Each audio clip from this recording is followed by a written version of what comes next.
동시에 우리 교회가 해마다 하고 있는 축의 연합 야외 예배를 드리는 날이기도 합니다. 이때 우리가 그냥 떠나는 것이 아니라 좀 뭔가 생각하면서, 특별히 우리가 가을을 사색의 계절이라고 말하는데 무엇을 생각하면서 긴 여정을 함께 보낼까를 생각하는 시간이 되기를 바랍니다.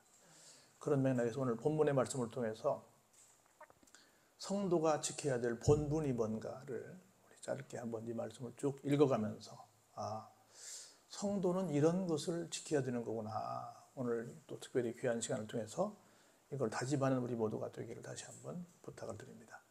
1절에 이렇게 시작합니다. 오라 라고 합니다.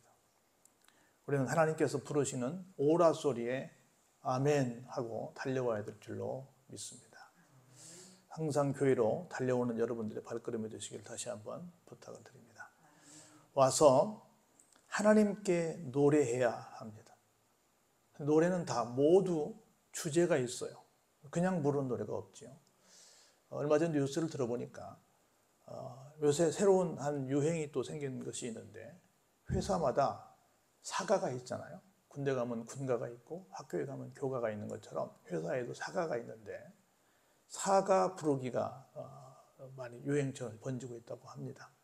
왜냐하면 사가를 부르면 함께 우리가 이 회사의 한 식구구나 라고 하는 것을 느끼게 된다고 합니다. 그래서 애사심이 더 크고 또 일의 능률도 높아서 사가를 부르는 그런 회사가 많이 생겼다, 이렇게 얘기를 하더라고요. 제가 볼 때는 굉장히 좋은 얘기라고 봅니다. 노래라고 하는 건 다 그 의미를 갖고 있는데, 어떤 의미를 우리가 갖고 하나님께 노래를 해야 될 것인가 봤더니, 우리의 구원의 반석을 향하여 즐겁게 외치는 노래를 드리자, 이렇게 1절에서 시작하고 있습니다. 저는 여기 참 정겹고 감사가 또 은혜가 되는 문장이 있는데요. 우리의 구원의 반석. 나만 구원받은 것이 아니라 이 유곡교회에 온 사람들은 모두 함께 구원받는, 우리 모두 구원을 받았다. 우리의 구원, 이 단어가 얼마나 좋은지 모르겠어요. 여러분, 우리 그 얘기 잘 알지 않습니까? 어떤 사람이 아프리카에 가가지고 아이들을 봤어요. 아이들이 뛰노는데 조금 장난기가 발동해서 내가 가져온 맛있는 껌과 과자를 주고 싶은데 저기까지 달려갔다 오면 내가 앞에서 몇 놈은 죽고 뒤에 오는 놈은 안 줄 거야. 뛰어갔다 와. 그랬더니 어떻게 왔다 그래요? 들어올 때 모두 다 손잡고 나란히 들어왔다 그러잖아요. 그래서 나만 먹으면 재미가 없다, 맛이 없다, 무슨 맛으로 친구 따돌리고 나만 먹겠니? 우리 같이 먹기 위해서 같이 왔다. 얼마나 큰 감동이에요. 우리는 맨날 선착순 하고 얼마나 뛰어다녔어요. 죽으라고 뛰어다녀서 달리기 못하는 애들은 얼마나 고생했어요. 그런데 그러지 않고 모두 함께 왔다. 이 말씀이 너무 은혜가 돼요. 우리의 구원의 반석을 향해서 하나님께 높이 소리 높여 노래하자. 구원의, 그것도 어떤 구원이냐면 구원의 반석을 향하여. 줬다 뺏는 것이 아니라 반석은 뭐예요? 흔들리지 않는 겁니다. 한번 주셨으면 그걸로 끝난 거예요. 우리는 줬다가 또 삐지면 어때요? 다시 달라고 그러잖아요. 하나님은 그러지 않습니다. 한번 주셨으면 반석처럼 흔들리지 않게 내가 너를 구원으로 보장했어. 끝! 우리는 구원을 받았을까 못 받았을까 맨날 불안해하는데, 하나님은 한 번 주시면 뺏어가지 않는다.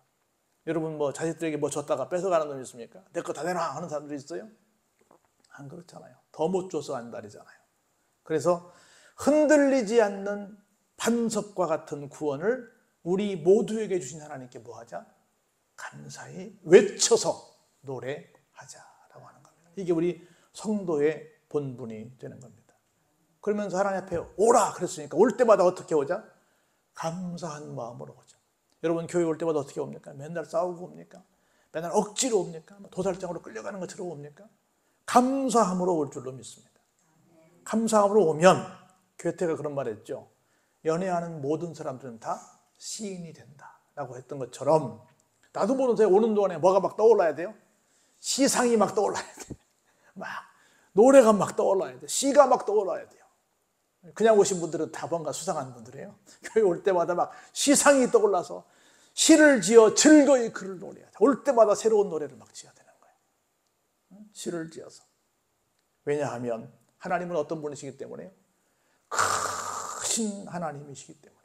세상에 그 많은 잡다한 신들이 많다고 그러는데 그 모든 신들보다 크신 진짜 신이시기 때문에, 그리고 모든 신 중에 왕이시기 때문에 그 하나님께 우리가 소리 높여 외쳐야 한다는 겁니다. 왜냐하면 땅의 깊은 곳도 하나님의 손 안에 있습니다. 산들의 높은 곳도, 오늘 우리가 한 1500곳이 되는데, 덕유산을 가는데 덕유산은 남쪽으로는 경남 함양하고 거창을 물고 있고, 서쪽으로는 장순을 물고 있고, 북쪽은 무주를 물고 있는데 4개 동네를 물고 있는 큰 한 1500곳이 넘는 그 정상을 가게 될 것입니다. 아무리 높은 그 산도 누구 거라고요? 하나님 거라고요. 넉넉한 덕이 있는 산이라고 해서 이름이 덕유산이에요. 여러분, 우리가 모든 것이 강하나 모든 것이 유익한 것이 아니요, 모든 것이 강하나 모든 것이 덕을 세우는 것이 아니라고 그랬는데, 성도들은 믿음이 있다면 뭘 가져야 된다? 믿음의 덕을 우리 배웠잖아요. 그래서 오늘 덕을 배우러 우리가 떠나는 날입니다. 그래서 그랬어요. 산들의 높은 것도 누구 것이다? 하나님의 것이다. 심지어 그 넓은 바다도 그의 것이다. 누가 만드셨어요? 하나님이 만드셨어요. 그리고 그 육지도 다 하나님의 손이 지으셨기 때문에 우리는 어떻게 해요? 다시 오라! 우리가 굽혀 경배하며 우리를 지으신 여호와 앞에 뭐하자? 무릎을 꿇자.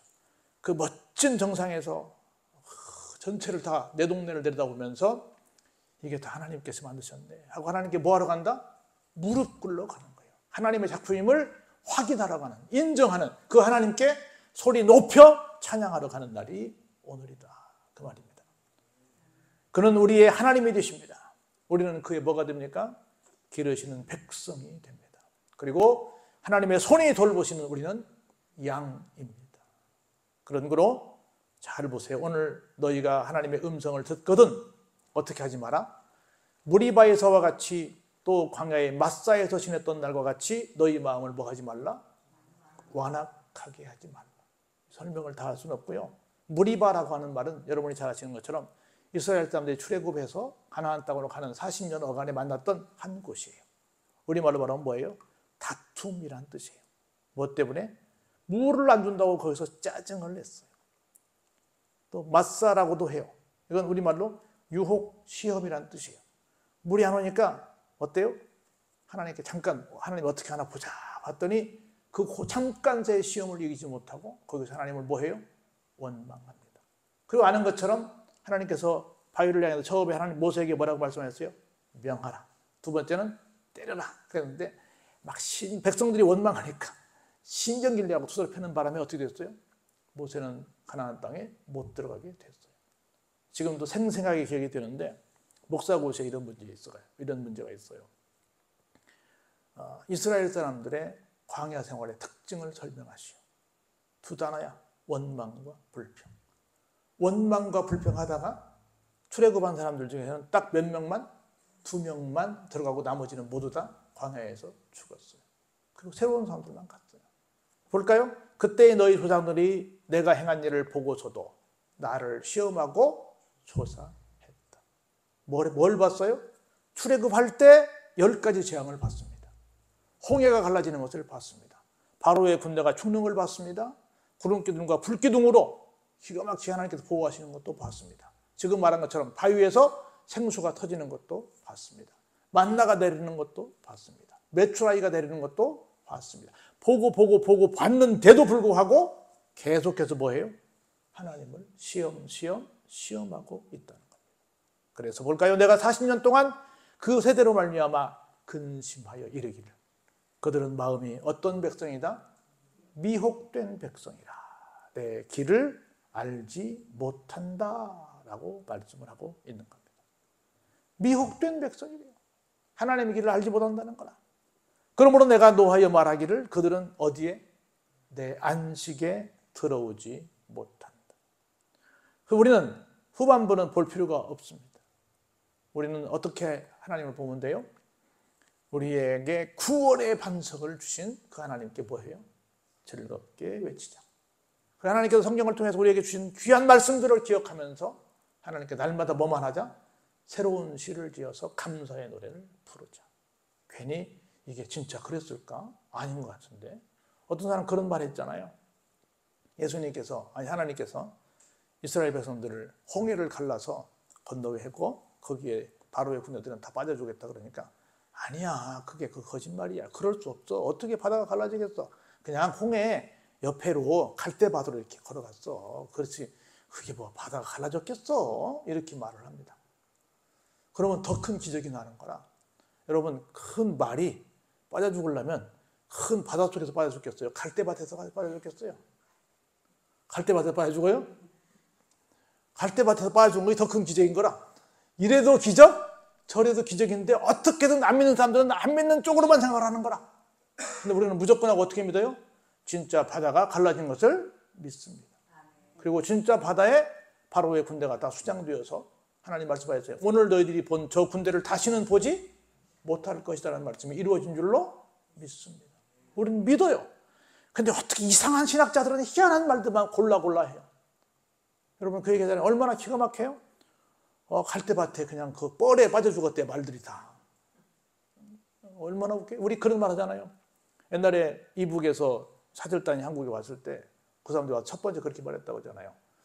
우리나라 사람, 영접하는 사람들한테 동무들 수고 많이 했습니다. 전국에 있는 모든 차를 다 동원해가지고 우리한테 차가 많은 대한민국이라고 알려주기 위해서 억지로 다 애쓰느라 고생 많았습니다. 그랬더니 우리나라 사람이 뭐라고 그랬다고 그러세요? 그럼요. 그 고생 많이 했어요. 근데 더 큰 고생을 했어요. 전국에 있는 높은 빌딩 다 옮겨다 오느라고 애 많이 썼어요. 그랬잖아요. 응? 누가 더 지혜로워요? 답변한 사람이 훨씬 지혜롭지. 보는 사람들은 꼭 거꾸로 보는 거야. 꼭 이상하게 보는 거야. 꼭 일부러 그렇게 한다고 보는 거예요. 하나님을 믿어도 꼭 그렇게 믿어요. 항상 어떻게? 원망하고 불평하고 이상하게. 있는 그대로 보면 얼마나 감사해요. 근데 그것도 인력으로 안 됩니다. 믿음은 선물이에요.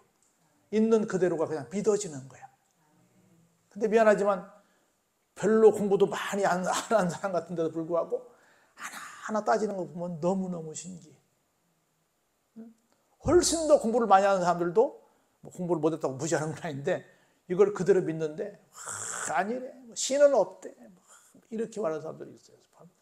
참 하나님 보시기에 얼마나 가소롭겠냐는 거죠. 우리는 있는 그대로 믿고 하나님께 감사하는 새 노래를 지어 노래하는 그것도 목소리 높여 외치는 여러분의 삶이 되기를 주의 이름으로 축원합니다.